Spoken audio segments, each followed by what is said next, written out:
নমস্কার, আমি রীতা। রীতার লাইফস্টাইলে সবাইকে স্বাগত। সন্ধে দিয়ে এসেছি। আজকে সন্ধেবেলা থেকেই ব্লগটা স্টার্ট করছি। সবাইকে বলছি গুড ইভিনিং।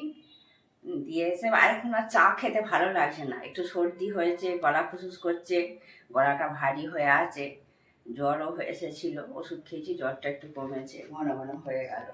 ওই জন্য একটু ওই সুজির যেটা বলে পায়েস বা হালুয়া সুজির, এটা করেছি পাতলা পাতলা করে। এইটাই খাবো এখন গরম গরম। খেয়ে তারপরে রাত্রে ডিনারে কি করি সেটা আপনাদের সঙ্গে শেয়ার করব। এটা আগে খেয়ে নিই। সুজির পায়েসটা খেয়ে নিলাম, দিয়ে দুধটা জাল দিয়ে নিয়েছি, নিয়ে একটু ঠান্ডা করে নিয়েছি, কুসুম কুসুম গরম আছে। এটা দই পাতবো, কালকে তো দশহারা, ওই জন্যে ফলার করতে হবে। আর আমি বাড়ির টক দই খাই। এটা জল ঝরিয়ে রেখেছি, দইটা দিয়ে দিচ্ছি। এটা পেতেছিলাম, বাড়িতেই পেতেছিলাম, এটা আছে। এটা দিয়ে এটা ভালো করে মেখে নিচ্ছি, দিয়ে চাপা দিয়ে রেখে দেবো। বসে যাবে সকালা, সন্ধ্যেবেলায় বসে দিই, আর সকালা বসে যাবে। তাহলে দিয়ে চাপা দিয়ে আমি রেখে দেবো। আর এইটা গরুর দুধ দিয়ে গেছে, ওটা জাল দেবো। ওটা আমি খাবো চুমু দিয়ে, ওই যে সর্দি সর্দি হয়েছে, রাত্রে খাবো একটু। আর এইটাকে দই পেতে, এটা কেনা আমুলের ওই 500 গ্রাম দুধ, ওটা ফুটিয়ে কম করেছি। আর একটু এতে দিয়েছিলাম, সুজির যে পায়েসটা করলাম ওটা দিয়েছিলাম।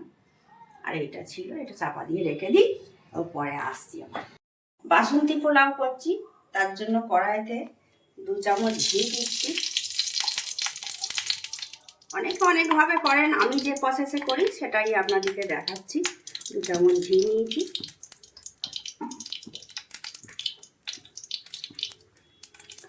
এবার দিয়ে দিচ্ছি কয়েকটা তেজপাতা, বড় ভেঙে দিয়ে।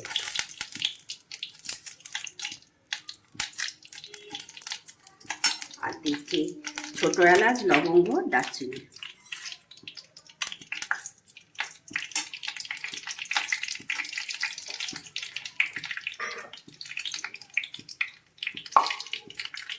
আর এই চালটা জল ঝরিয়ে নিয়েছি, একবার করে জল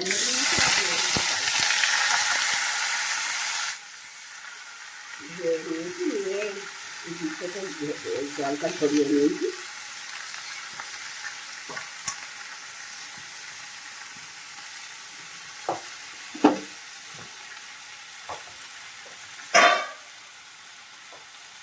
এবার আমি হলুদ দিয়ে দিচ্ছি।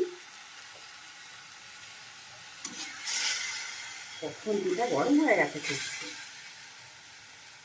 একটুখানি পড়েছে চালতে।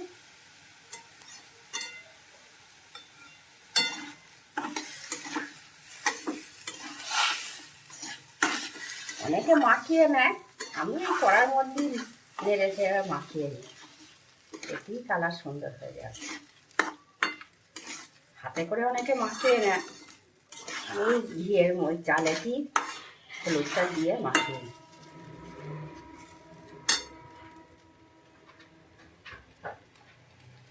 আর একটু সামান্য দেবো, দেখুন একটু কম হয়েছে, একটু দিয়েছি।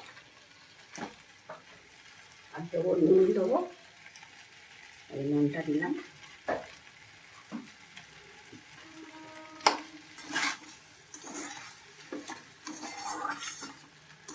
এটা 300 গ্রাম জল আছে, এই গোবিন্দভোগ চাল আছে, আর ডবল জল দিতে হবে। যদি 1 কাপ গোবিন্দভোগ চাল থাকে, 2 কাপ জল দিতে হবে।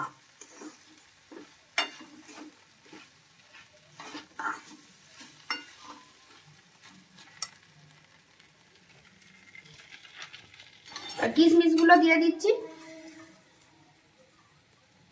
একটু জলে আমি ভিজে রেখেছিলাম, এমনি রাখলেও এমনি দিলেও হবে।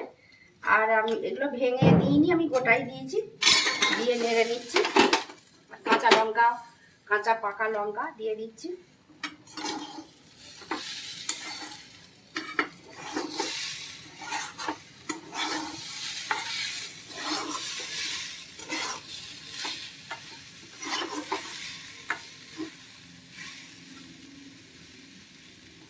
এবার জল অ্যাড করব।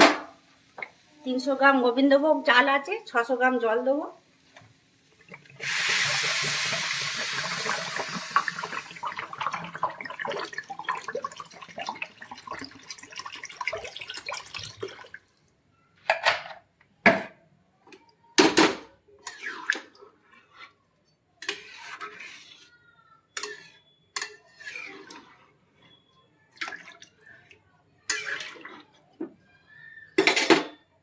চিনিটা দেবো, একটু পরে দেবো চিনি, এখন দিলে বসে যাবে, একটু পরে দেবো। এরকম আঁচে হবে, আর পরে দেখাচ্ছি আপনাদের। মিষ্টিটা আপনারা কম বেশি করে নেবেন।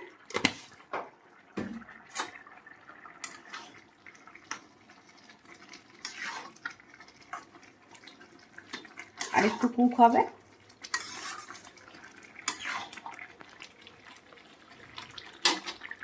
চাপা দিয়ে রেখে দিই। গেছে, রেডি হয়ে গেছে বাসন্তী পোলাও। এটা আবার চালিয়ে দেবো, ঠান্ডা হলে দেখবেন কত ঝুরঝুরে হয়েছে। ঠান্ডা হয়ে যাক। বাসন্তী পোলাও আর তার সঙ্গে এই চিকেন ওগুলো করেছিলাম, এগুলো একটু কষা কষা করে নিয়েছি। এই দিয়ে রাত্রে ডিনার হবে। চলুন টেবিলে নিয়ে যেয়ে দেখাই। দেখুন কত ঝুরঝুরে হয়েছে বাসন্তী পোলাও। রাত্রে ডিনারে বাসন্তী পোলাও আর তার সঙ্গে চিকেন কষা। আজকে ওই সন্ধ্যা থেকে যে ব্লগটা স্টার্ট করেছিলাম এটা এখানেই শেষ করব। আপনাদের যদি ভালো লাগে লাইক, কমেন্ট, শেয়ার ও সাবস্ক্রাইব করবেন। আপনারা ভালো থাকবেন, সুস্থ থাকবেন। দেখা হচ্ছে পরবর্তী ভিডিওতে। দেখুন কত ঝুরঝুরে হয়েছে বাসন্তী পোলাও। রাত্রে ডিনারে বাসন্তী পোলাও আর তার সঙ্গে চিকেন কষা। আজকে ওই সন্ধ্যা থেকে যে ব্লগটা স্টার্ট করেছিলাম এটা এখানেই শেষ করব। আপনাদের যদি ভালো লাগে লাইক, কমেন্ট, শেয়ার ও সাবস্ক্রাইব করবেন। আপনারা ভালো থাকবেন, সুস্থ থাকবেন। দেখা হচ্ছে পরবর্তী ভিডিওতে।